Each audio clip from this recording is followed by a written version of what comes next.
지난 한 주간 고단한 삶을 살아오신 여러분들에게 주님의 큰 위로와 또 자비가 가득하기를 축복합니다. 날씨가 왔다 갔다 하는 것 같아요. 오늘 아침에는 막 눈발도 날리고 아마 이제 봄이 오는 것을 겨울이 시샘하는 것 같습니다. 그러나 봄은 오고야 말 것입니다.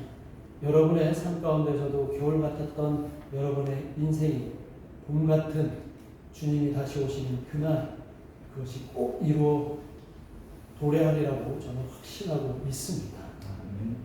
오늘 말씀의 제목은 한번 우리 같이 읽어보겠습니다. 시작. 삶이 곧 예배.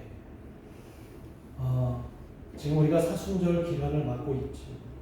예수님께서 2000년 전에 이 땅에 오심과 그리고 이곳에서 사심 그리고 다시 오신 그 재림을 소망하는 그것을 우리가 삶 속에서 느끼는 그런 기간이 바로 사순절 기간입니다.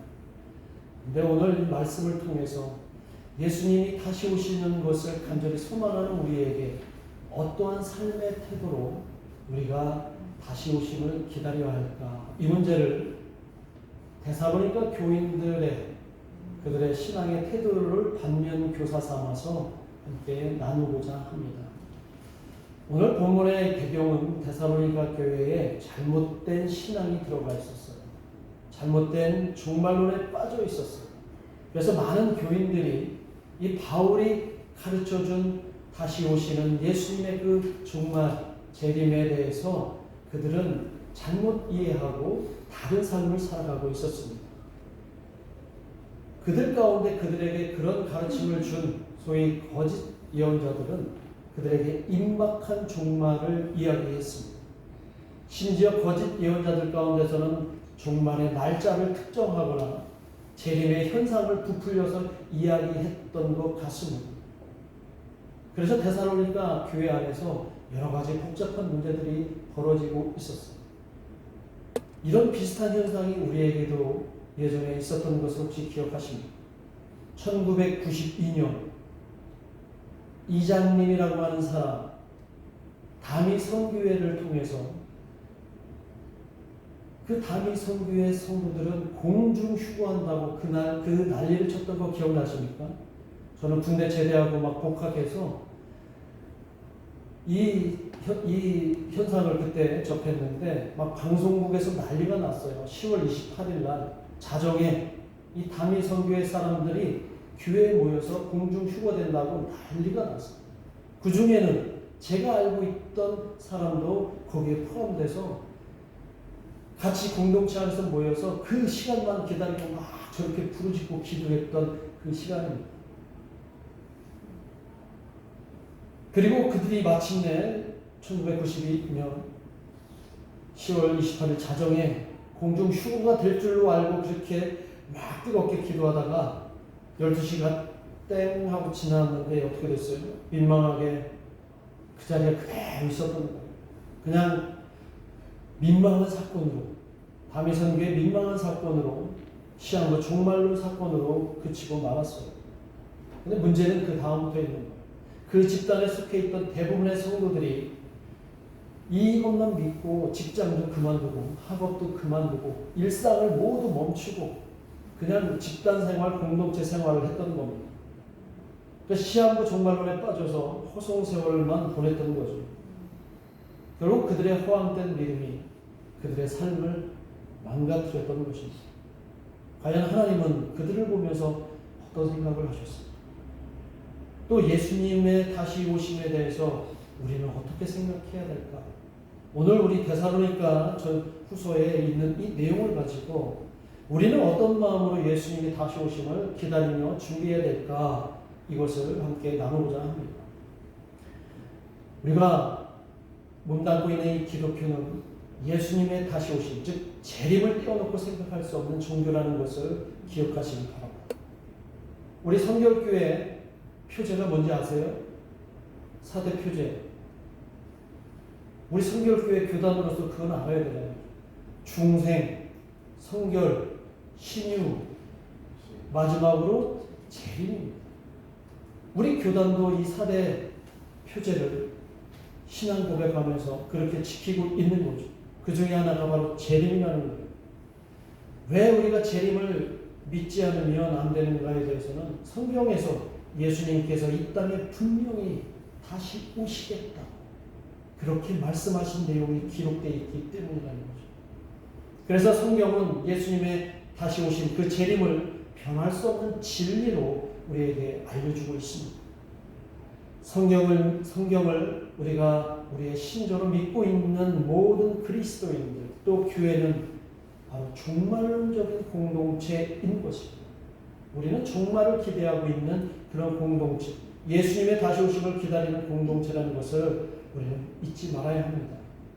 자, 그렇다면 문제는 예수님이 언제 다시 오냐는 것이죠. 예수님이 언제 다시 오신다고 했어요? 주변에서 예수님 언제 다시 오실 거라고 들려주는 사람이 혹시 있었으면 좀 알려주십시오. 예수님이 언제 다시 오실까요? 성경에는 예수님이 다시 오시는 그 때와 시기를 사람들에게 알려주지 않았습니다. 그 때와 시기는 전적으로 누구의 권한이라고 성경이 기록하고 있습니까? 하나님의 권한. 사도행전 1장에 보면 예수님께서 부활하시고 제자들 앞에서 40일 동안 같이 지내시다가 이제 승천을 앞두시고 있을 때 제자들이 예수님에게 묻습니다. 예수님, 당신이 다시 오신다고 했는데 언제 다시 오셔서 이 이스라엘을 회복시켜 주실 것입니까? 라고 이렇게 묻자 예수님께서 그들에게, 제자들에게 이렇게 대답하시지. 사도행전 1장 7절에 있는 말씀이에요. 한번 같이 읽어보겠습니다. 시작. 이르시되 때와 시기는 아버지께서 자기의 권한에 두셨으니 너희가 알 바 아니. 주님이 다시 오실 때와 시기는 누구의 권한에 두셨다고요? 하나님 아버지께 두셨고 너희는 알 바 아니야 라고 얘기하십니다. 예수님의 재림을 너희는 상관하지 말고 하나님 뜻에 맡기라는 거예요. 예수님께서 복음서에서 분명히 말씀하셨죠. 천국은 뭐같이 임한다고 얘기했어요? 도적같이 임한다고 얘기해요. 그 말씀과 같은 맥락의 말씀인 거예요. 그날은 우리가 상관할 바가 아니라 하나님의 영역이 되는 거죠. 그런데 우리는 그날을 알고 싶어서 시한부 종말론을 운운하고 있는 여전히 그런 거짓 선지자들이 우리 주변에 너무 많습니다. 우리는 그럼 어떻게 해야 되느냐? 그날이 올 때까지 우리에게 주어진 삶을 최선을 다해서 그날이 오기 전까지 준비해야 됩니다. 준비해야 되는 거죠. 신랑이 오기 전에 10명의 처녀가 있었는데 5은 그날 신랑이 오기 전에 잠이 들었고 5은 어떻게 했습니까? 5은 잠들었고 나머지 5은 어떻게 했습니까? 기름을 준비하고 신랑 오기를 맞이할 준비를 했던 것이죠. 오늘 우리에게도 예수님이 오시기 전까지 우리는 우리가 준비해야 될 일들이 있다는 거예요. 그렇다면 우리는 그날을 어떻게 준비해야 할까요? 이것도 우리에게 숙제입니다. 저는 우리가 어떻게 준비해야 될까를 요한복음 21장에서 큰 영감을 얻었습니다. 요한복음 21장에 보면 부활하신 예수님께서 베드로와 대화하는 장면이 나오죠. 그렇죠? 베드로와 대화하는 장면이 나올 때 그때 그 말씀을 통해서 저는 영감을 얻었는데 이제 승천을 앞둔 예수님께서 베드로에게 묻습니다. 영거포 3번이나 묻죠. 뭐라고 묻습니까? 내가 나를 사랑하느냐? 그랬더니 베드로가 뭐라고 대답합니까? 아시면서 제가 예수님을 사랑합니다. 이것을 3번이나 영거포 예수님이 묻고 대답하면서 예수님이 베드로에게 부탁하시는 말씀 또한 3번을 말씀하십니다. 뭐라고 말씀하세요? 그럼 내 어린 양을 먹이라. 내 양을 쳐라. 그리고 내 어린 양을 먹이라. 내가 다시 올 때까지 너는 가만히 나를 향해서 기도하고 묵상하고 나를 준비해라. 이게 아니라 뭐라고 얘기하세요? 그 베드로의 실존의 삶을 통해서 내 어린 양을 먹여라, 치라, 먹여라.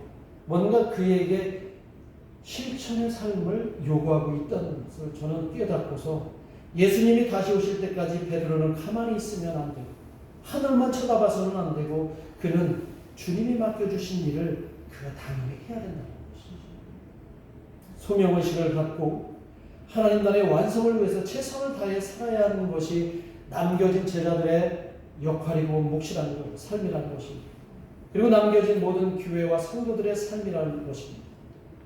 그럴 때 시험과 종말론에 빠져서 아무것도 하지 않는 그런 게으른 삶은 하나님이 원하시는 삶이 아닙니다. 오늘 본문에 보면, 저와 여러분이 읽은 이 본문에 보면 데살로니가 후서는 그릇된 종말론에 빠져서 하나님이 주신 삶의 소명을 망치는 사람들을 경계하는 말씀이에요.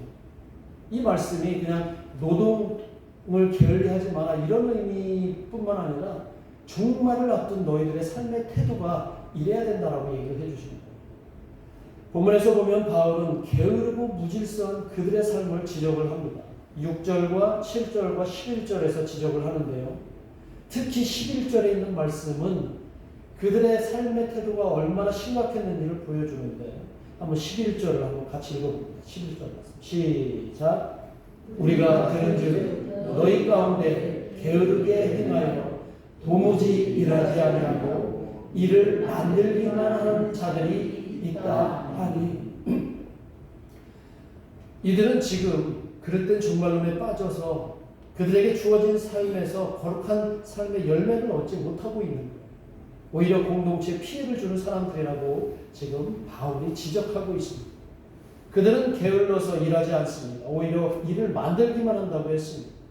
잘못된 재림 신앙에 빠져있는 사람들의 모습을 바울이 그렇게 우리에게 알려주는 겁니다. 여러분, 성경에서는 예수님의 재림을 종말로 이해를 합니다.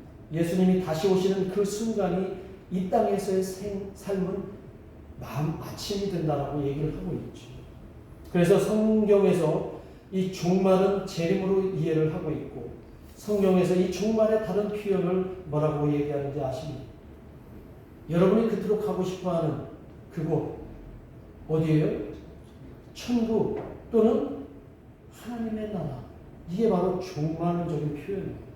그러니까 예수님이 오시는 그때가 바로 하나님의 나라가 완성되는. 누가복음에 보면 이 하나님의 나라를 아주 잘 설명하는데 하나님의 나라는 예수님이 2000년 전에 이 땅에 오시는 그 순간부터 시작되었다라고 얘기해요. 이 얘기를 다르게 얘기하면 예수님이 오시는 그 순간부터 이미 종말의 시간은 시작되었다. 그리고 누가복음에 보면 하나님의 나라가 완성되는 그 순간은 예수님이 이 땅에 다시 오시는 재림의 순간이에요. 그러니까 우리는 예수님이 오시는 그 순간부터 이미 종말의 시간이 시작되었고 하나님의 나라가 시작되었고 예수님이 오실 그 날까지 우리는 이 종말의 시간, 재림의 순간까지 하나님의 나라가 진행되고 있는 것을 진행되는 과정에서 살고 있는 하나님의 사람들이라는 것입니다. 그래서 사실은 교회는 그래서 종말론적인 공동체가 되어야 돼요. 하나님 나라가 완성되는 그 순간까지 우리는 최선을 다해서 하나님 나라 완성을 위해서 노력해야 됩니다. 그것을 오늘 우리에게 들려주시는 겁니다. 우리는 지금 시작된 하나님의 나라를 경험하고 있습니다. 그리고 완성해가는 도중에 있습니다. 그 길은 하나님이 우리에게 허락하시는 능력과 힘을 가지고 최선을 다해 주어진 삶을 완성해 가는 거예요. 그리고 바울은 우리가 열심히 노력하면 그 주어진 삶을 완성할 수 있다라고 얘기를 해요. 오늘 본문에서 예수님을 만날 때까지 그래서 게으른 삶을 살면 안 된다라고 얘기합니다. 게으른 삶.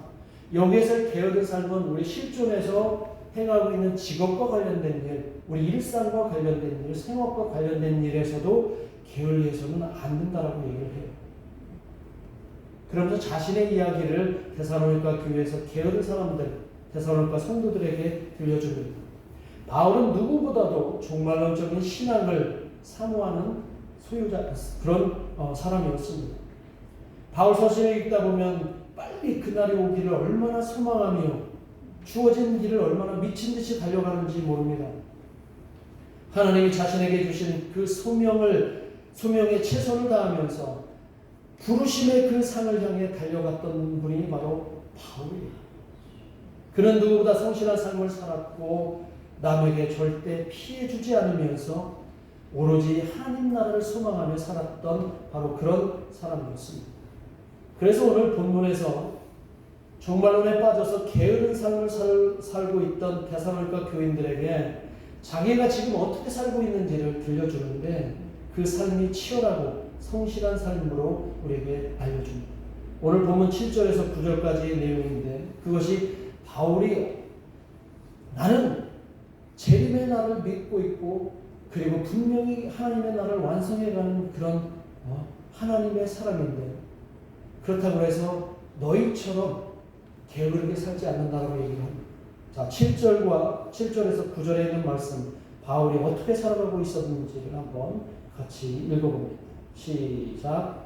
어떻게 우리를 본받아야 할지를 너희가 스스로 아나니 우리가 너희 가운데 무질서하게 행하지 아니하며 누구에게서든지 음식을 값없이 먹지 않고 오직 수고하고 애써 주야로 일하는 너희 아무에게도 폐를 끼치지 아니하려 함이니 우리에게 권리가 없는 것이 아니요 오직 스스로 너희에게 본을 보여 우리를 본받게 하려 함이니라. 아멘.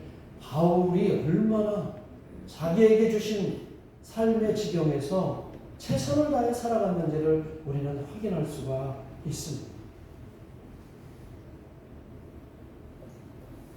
남에게 얻어먹거나 남에게 폐를 끼치는 그런 천덕꾸러기처럼 살지 않았다고 말하고 있고 타인에게 폐가 되지 않기 위해 그는 밤낮으로 노동을 하면서 사역을 감당했다고 이야기를 합니다.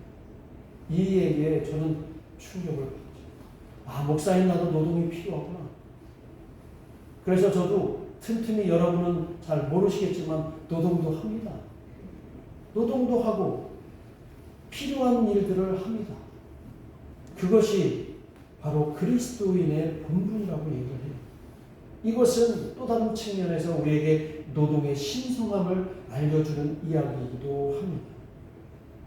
신앙생활 막 한다고 하면서 노동을 천대시할 수 없다는 것, 특히 목사님들 가운데 노동을 굉장히 편하게 쉽게 얘기하는 분들이 있는데 노동은 우리에게 하나님이 주신 놀라운 선한 행위입니다. 그래서 오늘 바울은 이렇게 얘기를 합니다. 기독교인은 이런 신앙 때문에 더 열심히 부지런히 살아야 한다고 말합니다. 그게 바로 무질서하지 않는 삶, 곧 질서 있는 삶이라고 얘기를 하죠. 그렇지 않고 제 역할을 하지 못하고 남의 것이나 기웃거리고 공짜 음식만 좋아하는 삶을 오늘 경계하라고 아주 따끔하게 지적합니다. 오늘 10절에 있는 말씀을 한번 보시면 바울이 교인들에게 이렇게 얘기를 해요. 일하기 싫어하거든 먹지도 말게 하라. 이렇게 얘기를 해요. 일하기 싫어하거든 먹지도 말게 하라. 이게 주님의 날을 준비하는 그리스도인의 삶의 태도라는 거죠. 그럼에도 11절에 보면 교회 안에서 게으른 사람들은 일하지 않았고 일만 그르치고 있다고 토로하고 있습니다. 그럴 땐 종말론에 빠져 있거나 원래 게으른 삶의 태도를 갖고 있는 사람들이라도 바울은 그런 삶은 하나님이 절대 원하는 삶이 아니라고 말씀하고 있는 거예요. 그 두 삶은 잘못되었다고 말하고 있습니다. 그런 식의 삶을 사는 사람들만은 오늘 6절에 보면 뭐라고 얘기를 하냐면 6절에 있는 말씀 한번 볼까요? 6절에 있는 말씀 시작. 형제들아 우리 주 예수 그리스도의 이름으로 너희를 명하노니 게으르게 행하고 우리에게서 받은 전통대로 행하지 아니하는 모든 형제에게서 뭐하라? 떠나라. 그런 사람들하고 상종하지 마라. 이런 얘기예요. 같은 교회 안에서도 일하기 싫어하고 그리고 잘못된 그릇된 종말론에 빠져서 혹은 잘못된 신앙에 빠져서 성실하게 살지 않으려고 하는 사람들이 있다면 그들에게서 떠나라 이렇게 그들과 분리시켜라. 그들을 분리시켜라. 공동체 안에서 분리시켜라. 이렇게 얘기를 합니다. 굉장히 심한 그런 요구를 하시는 거죠. 물론 바울이 그렇다고 해서 아주 매몰차게 그들을 교회에서 떨어져 나가게 내버려라 이런 의미는 아니고요. 완전히 그들을 분리하라는 뜻은 아니에요. 그들이 깨닫고 뉘우칠 수 있도록 일시적으로 분리를 시켜라 이런 얘기를 하고 있어요. 그 얘기가 오늘 14절에서 15절에 있는 말씀입니다. 자, 14절 15절에 있는 말씀 보면 한번 같이 읽어볼까요? 시작. 누가 이 편지에 한 우리말을 순종하지 아니하거든 그 사람을 지목하여 사귀지 말고 그로 하여금 부끄럽게 하라. 그러나 원수와 같이 생각하지 말고 형제같이 분명하라. 이 말씀 그 기저에는 사랑이 담겨 있어요. 그런 사람들이 오히려 교회 안에 있으면 일단 그가 회개하고 깨달을 수 있도록 그를 스스로 부끄럽게 한 다음에 그가 회개했으면 그를 품어줘라 이런 얘기를 하고 있는 겁니다. 이제 우리는 이 말씀을 토대로 해서 어떻게 종말론적인 공동체 교회 안에서 형제와 자매된 우리가 우리의 삶으로 온전한 하나님께 예배드리는 삶으로 살아갈 것인지를 우리는 깨달아야 되는데 아주 귀한 말씀을 바울은 로마서 12장 1절에서 우리에게 들려주고 있습니다. 로마서 12장 1절에서 바울은 우리에게 이렇게 말씀하고 있습니다. 자, 로마서 12장 1절 말씀 한번 읽어보겠습니다. 시작. 그러므로 내가 하나님의 모든 자비하심으로 너희를 권하노니 너희 몸을 하나님이 기뻐하시는 거룩한 산 제물로 드리라. 이는 너희가 드릴 영적 예배니라. 하나님이 기뻐하시는 거룩한 산 제물로 너희의 몸을 드리라. 이런 너희의 몸을 드리라는 얘기는 너희의 삶을 드리라. 이런 얘기입니다. 너희의 삶을 하나님께서 온전히 드리면 그 삶이 하나님께서 받으실 뭐라는 거예요? 영적인 예배가 된다는 거예요. 우리의 삶이 예배가 되는 거예요. 여러분들이 직장에서 일하시는 그 모든 일들이 하나님께 드리는 예배가 된다는 겁니다. 바울은 우리의 삶이 예배의 현장이고 예배가 우리의 노동임을 알려주시는 거예요. 구약에서 제가 그래서 한번 찾아봤어요. 구약에서 일하다, 노동하다 이 뜻을 한번 찾아봤는데 구약에 보면 일하다 혹은 노동하다의 히브리어 단어가 아바드라고 하는 단어예요. 아바드. 그런데 이 아바드의 뜻에서 일하다, 노동하다의 뜻 말고 예배하다라는 뜻을 제가 확인을 했어요. 구약에서 하나님께 열심히 일하고 우리 삶에서 노동하는 것이 하나님께 예배하는 것이라고 하는 것이 히브리어의 단어에 의미가 포함되어 있다는 것입니다. 우리가 게으르지 않고 열심히 일하는 삶이 곧 예배라는 것을 이 구약 히브리어 단어 아바드에서 제가 확인을 했습니다. 따라서 우리의 삶이 곧 예배인 것을 이제 우리가 확인할 수가 있게 되었습니다. 여러분의 삶의 현장에서 또 여기 교회 안에서 여러분에게 주어진 역할과 주어진 하나님의 소명을 여러분들이 최선을 다해서 살아가실 때 그 삶의 현장이 예배의 자리가 되는 것이고 여러분의 삶이 예배가 되는 것임을 믿으시기를 간절히 축복합니다. 건강한 신앙과 온전한 신앙을 소유한 교인은 잘못된 신앙에 빠져서 게으른 삶을 살 수가 없습니다. 왜냐하면 하나님이 기뻐하시는 삶은 오늘 바울이 우리에게 전해주는 것처럼 자기 일에 최선을 다하면서 하나님을 사랑하고 이웃을 사랑하는 삶이 되기 때문이라는 것이죠. 그런 삶을 살아가실 때 하나님이 기뻐하시는 참 예배가 되리라고 저는 믿습니다. 이제 이번 한 주간도 여러분의 삶이 곧 예배임을 깨달으시고 최선의 삶 또 열심히 살아가시기를 주님의 이름으로 축원합니다. 기도하겠습니다. 우리 이 시간 함께 합심해서 기도합니다. 우리의 삶이 곧 예배인 것을 기억하시고 여러분이 무슨 일을 하시든 여러분이 어떤 곳에 처해 계시든 최선을 다해서 열심히 살아가시기를 간절히 소망합니다.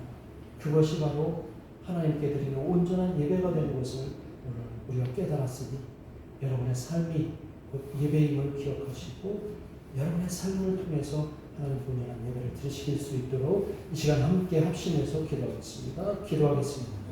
하나님 아버지, 이 시간 우리가 하나님 앞에